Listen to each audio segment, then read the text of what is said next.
avec plus de 1000 personnes dans les Plaines de Bertrand. Ah ouais. Célestine, elle a fait que péter tout le long de la... La banque est à moitié pourrie. Le poste de radio attaché sur la luge. Bien le bonjour.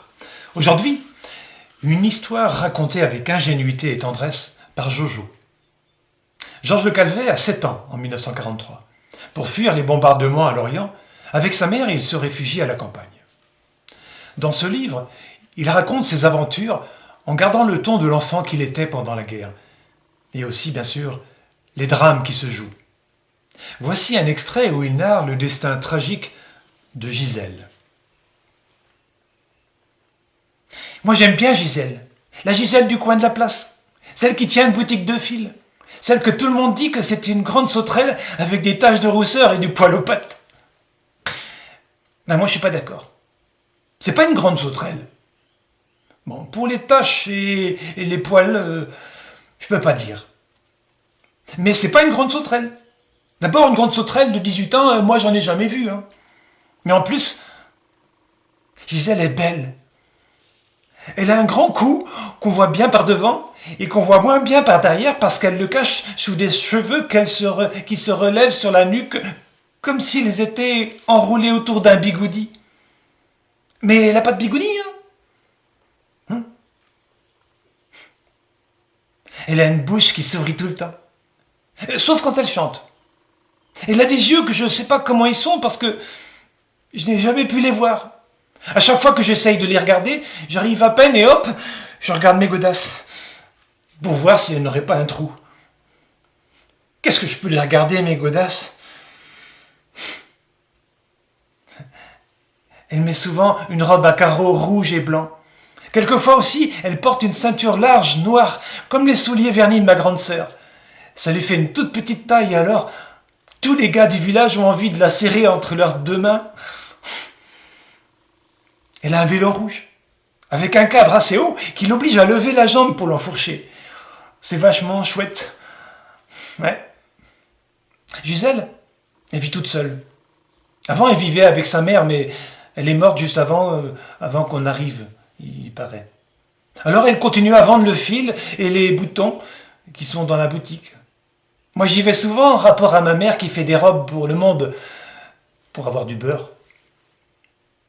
Elle a aussi un ou deux petits champs qu'elle cultive près du bois de Kerlorn, à 2 kilomètres du bourg. Elle trouve toujours quelqu'un pour l'aider à les labourer, ces champs.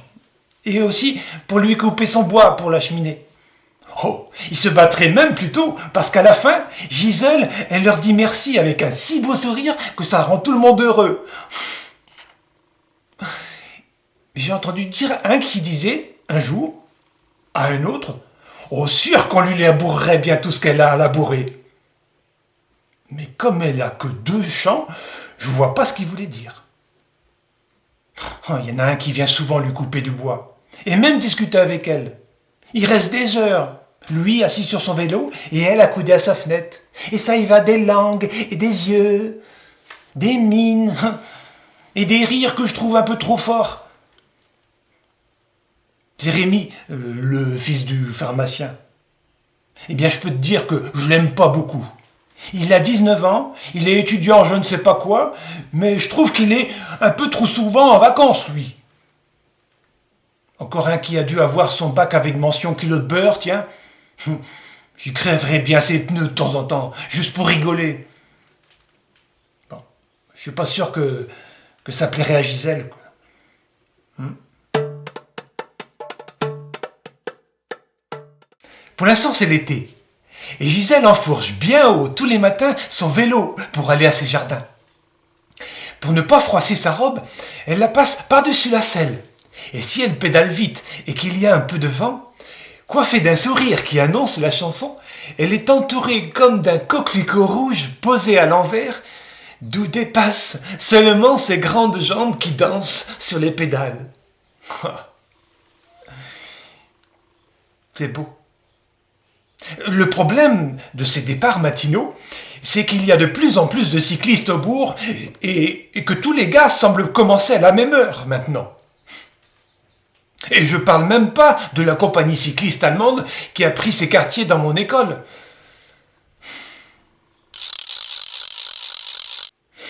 Il y a une ambiance bizarre ce matin.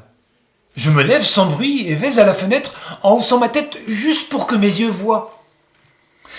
J'habite en face de l'école. J'ai une vue plongeante sur toute la cour. Mais il se passe un drôle de truc. Les cyclistes verts sont sur 2 rangs. Ils sont face au portail. Ils sont au repos. Mais pas au repos tranquille comme celui qui précède la clope. Non, ils ont des têtes de repos qui annoncent des réveils pas joyeux. On dirait qu'ils s'attendent à ce que certains gagnent le gros lot, mais ils savent pas qui, ni quoi.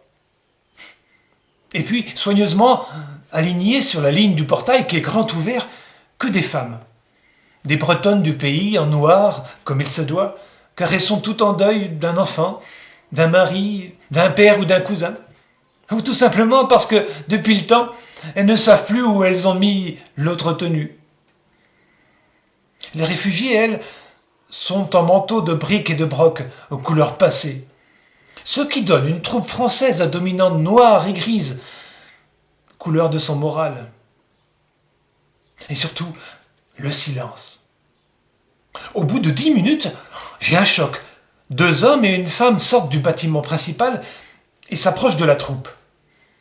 Le premier, un petit qui a pas beaucoup de galon, manque de s'éclater les veines du cou en gueulant « Oui, je t'en wesh !» Effet immédiat, la compagnie cycliste est au garde à vous. Il n'y a plus un poil qui bouge. Le deuxième, ça c'est un officier. Il s'avance devant les rangs. Le troisième, c'est Gisèle. Gisèle, mais qu'est-ce qu'elle fait là? Elle a mis un manteau marron clair qui lui descend jusqu'aux chevilles et son béret. Mais elle ne sourit pas. Oh non, elle a la tête droite, raide, comme tout son corps. Elle s'avance d'1 mètre et s'arrête. Elle dit un mot à l'officier qui en dit 2 au sous-off et au premier « Oui, je t'arrache !» Ils ont tous enlevé leur calot. Ils sont maintenant nu-tête. Elle les passe en revue. Au 7e pas, Gisèle s'arrête, toujours blanche, toujours raide, la tête toujours droite. Elle fait un quart de tour et sans un mot, en le regardant en face, désigne le gars qui est dans le rang de derrière. Les ordres claquent. Et le type baisse la tête. Il est immédiatement emmené, encadré par 2 hommes, en armes ceux-là. Et il se laisse faire. L'officier s'est tourné vers Gisèle et il lui dit tout bas « Pardon ». Et puis, il dit aux civils « Même en temps de guerre, les criminels doivent être punis ». Gisèle est restée silencieuse et toujours aussi droite. Elle est sortie de la cour de l'école. La foule s'est écartée pour la laisser passer, sans lui adresser la parole, et en lui faisant un large passage, comme s'ils avaient peur d'attraper une maladie en la touchant. Gisèle est rentrée chez elle, en fermant sa porte à clé. Moi, je suis descendu pour espionner les adultes, et j'ai appris qu'hier, un cycliste allemand a abordé la jeune femme à Kellorn pour lui demander sa route. Et puis après, il a abusé d'elle. Le lendemain, je suis allé à la boulangerie. Devant moi, il y avait Joséphine, et derrière, une vieille que je ne connaissais pas. Et toutes, elles discutaient ferme, en breton, bien sûr. Moi, j'avais mes tickets de pain à la main et je les examinais pour voir si j'avais le compte. Quand Gisèle est entrée, un silence de mort. Plus un mot, plus un soupir. À mon tour, j'ai pris mon pain et je suis sorti. J'ai vu en passant que Gisèle avait la tête basse, qu'elle ne souriait pas et qu'elle était mal coiffée. Et j'ai surtout vu les regards que les autres femmes lui ont lancés, et j'ai eu honte de les avoir surpris. Gisèle est sortie de moins en moins de chez elle.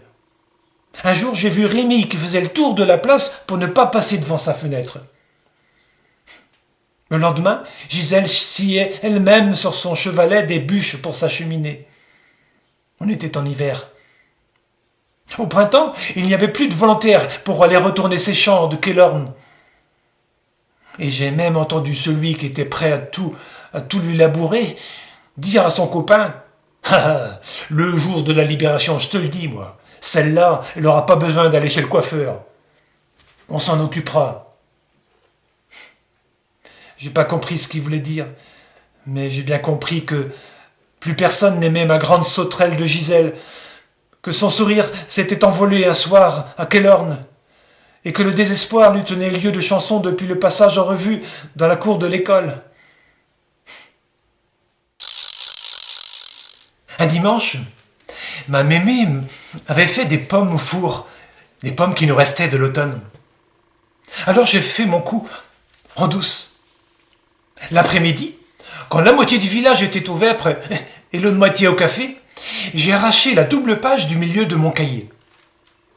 Et avec une cuillère, j'ai pris une pomme qui restait dans le plat et je l'ai mise au milieu de la feuille. Je l'ai arrosée du jus et j'ai fait un paquet. Quand j'ai frappé à la porte de Gisèle, elle n'a pas ouvert tout de suite. Mais j'ai vu qu'elle regardait à travers les fentes de ses volets pour savoir qui venait chez elle. Et puis elle m'a fait rentrer.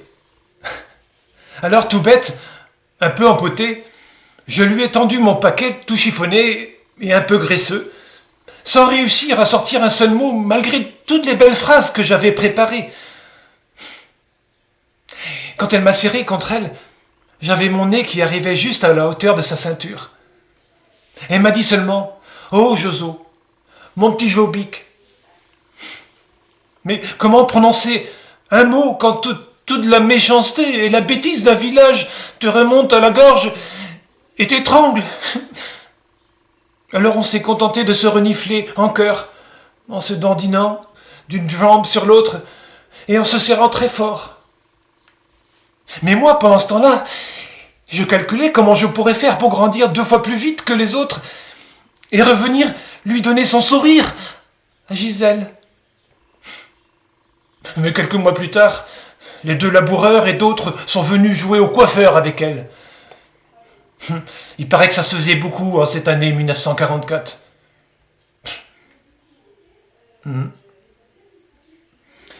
Je vous recommande le livre de Georges Le Calvet, Moi Jojo, 7 ans, en 1943, aux éditions Récit. Prochainement, je vous ferai découvrir d'autres histoires. Revenez voir la chaîne Vos Récits dans quelques jours, ou bien abonnez-vous pour être informé des nouvelles vidéos. C'est gratuit.